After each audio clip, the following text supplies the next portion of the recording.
All right, this is discussion 18A. It's the only part of the discussion for today. I want to return to an idea that I brought up way back at the beginning of the course, which is Jared Diamond's idea about the sort of biological lottery. I talked way back early in the course about how Jared Diamond had compared, he had sort of asked, why did civilizations start here and not there? And he had looked at a whole bunch of biological candidates for different types of cereal grains for domestication, different kinds of animals that could be domesticated. And he basically said that Eurasia, and in particular Mesopotamia, had a whole bunch of advantages that sort of predetermined that civilization was going to start in ancient Sumeria, and it was going to start in China, and it was going to start in the African Sahel, etc. And he argued that that other places like Australia were really not going to develop settled agricultural societies because they didn't have the candidate crops or animals for domestication that would have allowed them to develop sedentary agriculture. Well, Diamond actually had a bigger thesis he was making, or another part of his thesis. He starts his book by looking at the battle of at which the Spanish, under Francisco Pizarro, a couple hundred Spaniards managed to defeat a huge Inca force and kidnap the Inca emperor and hold him hostage, and then they would eventually conquer the entire Inca Empire. And Diamond says, why was this possible? Why did just several hundred Spaniards under Francisco Pizarro conquer the entire Inca Empire of 11 million people? And why did just a couple thousand men under Hernan Cortez, why were they able to conquer the Aztec Empire of 20-some million people?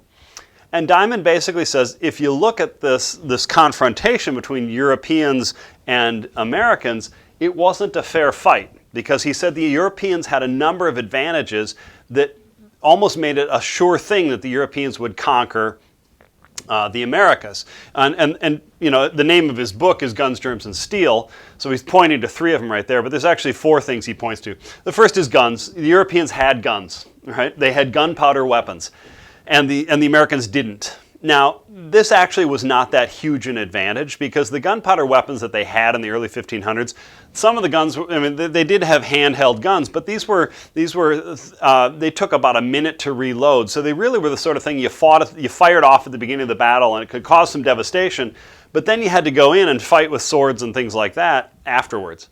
And so guns were a big advantage, especially cannons, but they were not an overwhelming advantage. And they were more of a surprise and shock tool against the Americans than they were as a significant military advantage that would have allowed the Europeans to systematically mow down the Aztecs or anything like that. The guns they had were an advantage, but they were not an overwhelming advantage. A much bigger thing is disease. That when the Spanish tried to conquer the Aztec Empire, they inadvertently set off a smallpox epidemic that might have killed 25 to 50% of the Aztec population within several months. And so the Aztecs were trying to fight against Cortez at the same time that they were being just wiped out by a smallpox epidemic. And the Europeans didn't just release one epidemic disease. They released dozens, mumps and measles and smallpox, and all these European diseases all showed up in the Americas, and the Americans had no natural immunity to them. It was what's called a virgin soil epidemic. And as I mentioned earlier when talking about the Ruddiman hypothesis, what that means is that these diseases ripped through the American population and wiped out significant numbers of people. And we're pretty sure, we don't know the exact numbers of people in the Americas with the day that Columbus first got off the boat. So we don't know how big the loss was, but the best estimates are that if you look at the population of the Americas in 1492, and then you look at the population of the Americas 150 years later, say 1650, after all these diseases that Europeans have unleashed have ripped through the populations, it looks like the population of Native Americans had dropped by about 90%. So there was only one Native American left for every 10 who was there when Columbus showed up. And this is the cumulative effect of all these diseases killing lots and lots of people, and then the next generation more diseases, and often these diseases went places before the Europeans even got there. The Europeans didn't even know that they had wiped out 90% of the population before, because it happened before they got there. When Pizarro showed up in the Inca Empire, the Incas had just had a nasty civil war because the smallpox that the Spanish had released in the Aztec Empire had arrived in the Inca Empire and had wiped out significant portions of the population, including killing the previous emperor, and his sons had had a civil war over who was going to be the emperor, and so they had had this massive epidemic. The Spanish had no idea that they had caused it, that Cortez had caused it by releasing, inadvertently releasing smallpox in the Aztec Empire, but the Spanish benefited enormously from this. And there's other evidence that, it's little hints that we have in the historical record that the population of say, North America was probably really fairly dense, but that by the time the Europeans actually got to places like, Texas or whatever, the population had been wiped out by disease before the Europeans got there, so they never saw how densely populated the Native American territories in North America were before the disease. So the disease Europeans had, because the Europeans had partial immunity, which means they got sick but they didn't generally die of it. The death rates were fairly low for Europeans for measles and mumps and what have you. The disease did not wipe them out, but it had horrific consequences for the Native American population, which is an enormous advantage for the Europeans.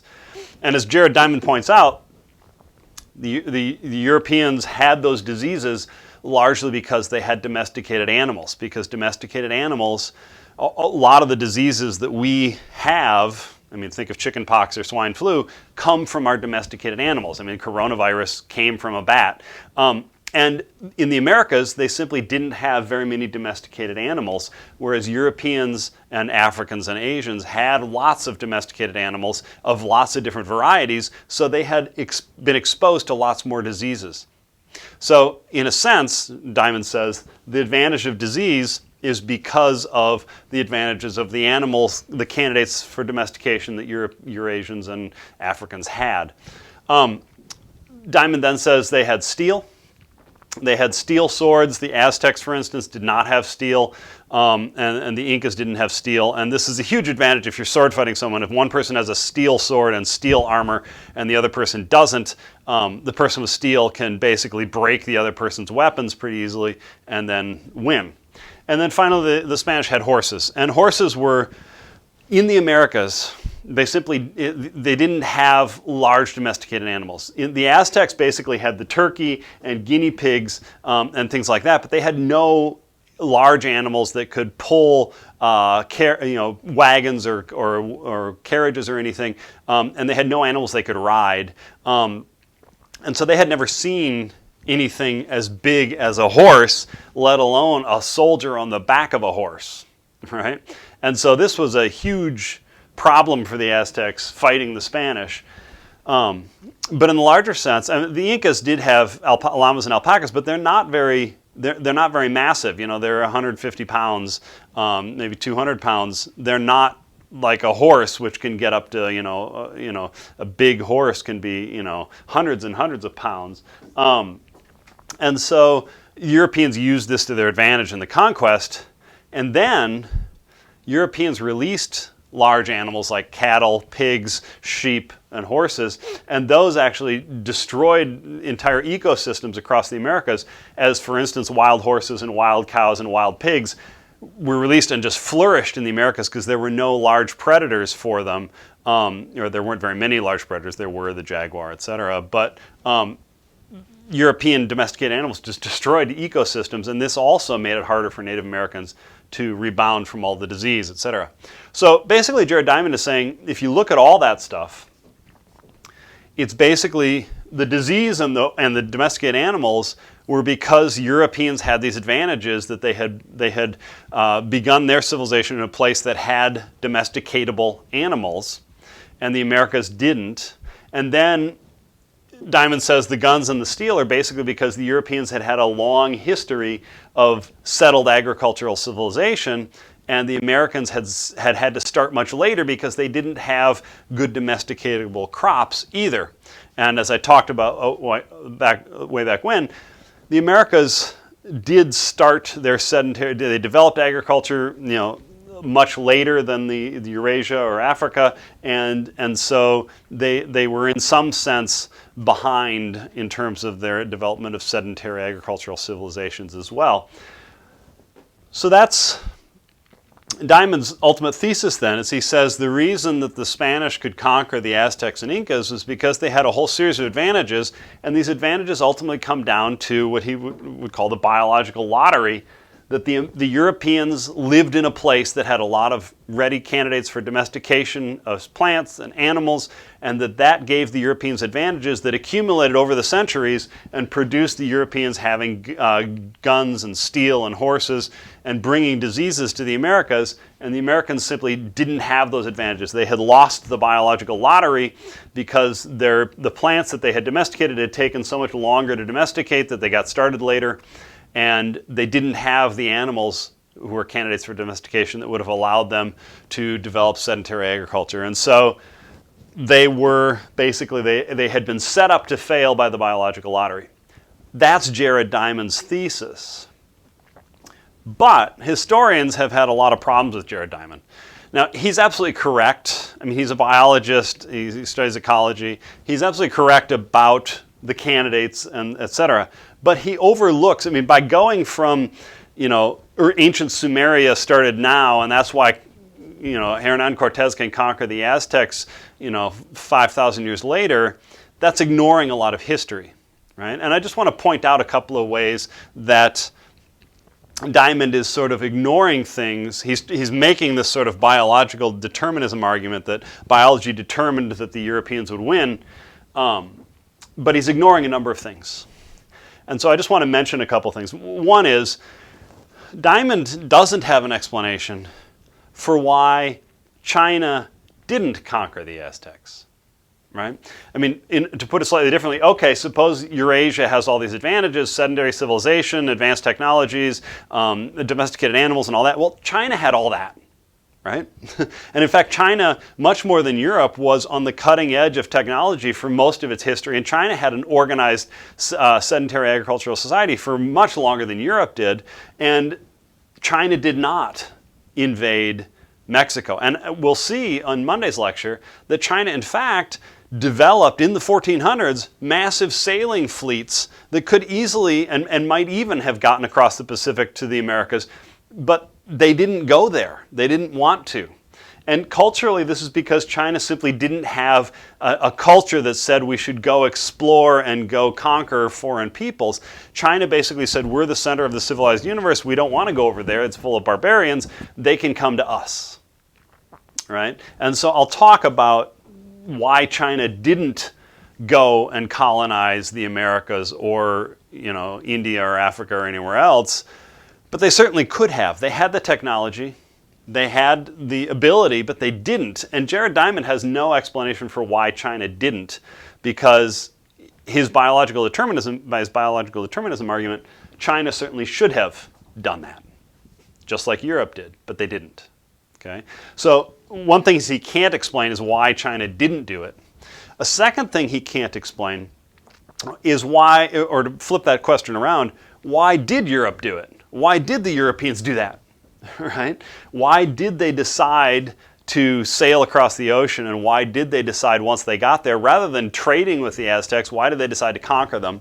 And this goes back to something I was talking about in a recent lecture, which is the Crusades, right? That the Europeans, and especially the Spanish, had a history of fighting the infidels and had a long history of justifying conquests of other peoples in terms of religion, right? That they were going to conquer the Holy Land and take it back from the Muslims. They were going to conquer Spain and take it back from the Muslims. They were going to conquer Sicily and take it back from the Muslims. They were going to conquer Poland and take it back from the Eastern Orthodox.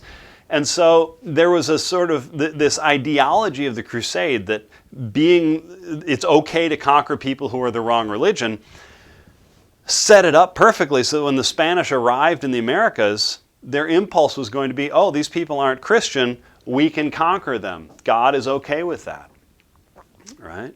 And so that's not the sole reason they did it. The Spanish actually, historians sum it up as God, gold, and glory. So the gold and the glory were certainly important for the Spanish also. But having that religious justification, God wants it to happen, is certainly an powerful motivator or a powerful permission that really wasn't there in, say, Chinese culture. But this crusading idea is there in Christian culture, and so that's a huge portion of why the Spanish wanted to do this, right? Because the Spanish certainly could have just shown up and traded with people in the Americas. They would have found the Aztecs eventually, and they could have just started trading with them, but they didn't. They tried to conquer them.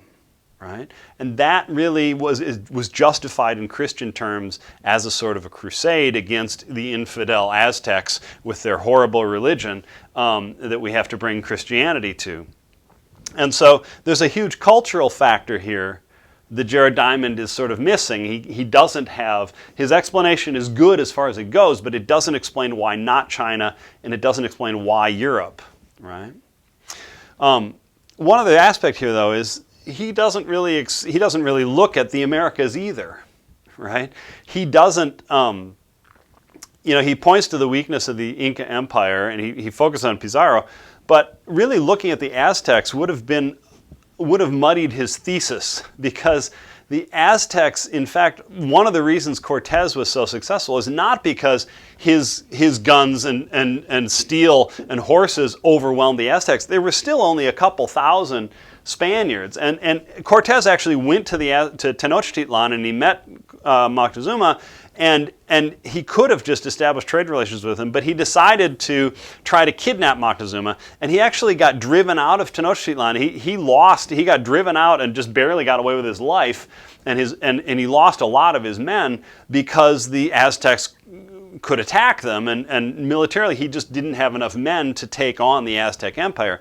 But he retreated outside of Tenochtitlan, and he found that there were lots of cities of indigenous populations who hated the Aztecs because of the tribute system and because of the human sacrifices, etc., and they were willing to be his allies. And so when Cortez actually goes back and conquers Tenochtitlan, he does it because he's got this massive number of Native American allies who are willing to help him knock off the Aztec Empire. And that cannot be explained by the biological lottery. Jared Diamond's thesis can't explain why that happened.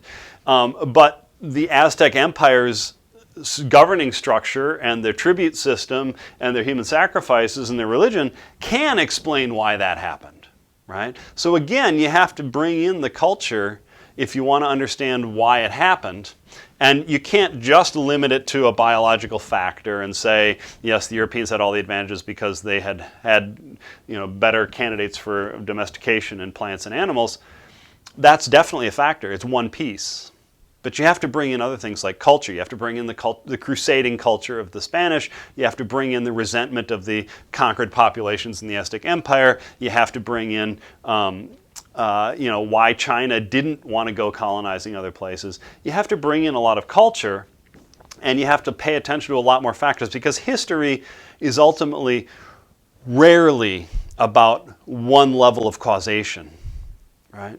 There's usually multiple things going on. In every event in history, there are multiple levels of causation, from the personalities of the people involved, to the political situation, to the culture, to the economic situation, to deep things like the biological background, the environment, disease, etc. There's always multiple layers to everything. Right? I mean, the collapse of the Mongol Empire was about the Black Death, but it was also about, Mongol culture and the way they treated the Chinese, and the long history in China and with the nomadic peoples of Central Asia, and there's all sorts of things going on there, and technology and all the rest. History is always about that kind of multiple layers of causation. Right? It's about multiple factors, and you have to take all of them into consideration, because human beings, and especially human societies with lots of human beings, are incredibly complex. And that's kind of what makes history fascinating, is that it is always so darn complex.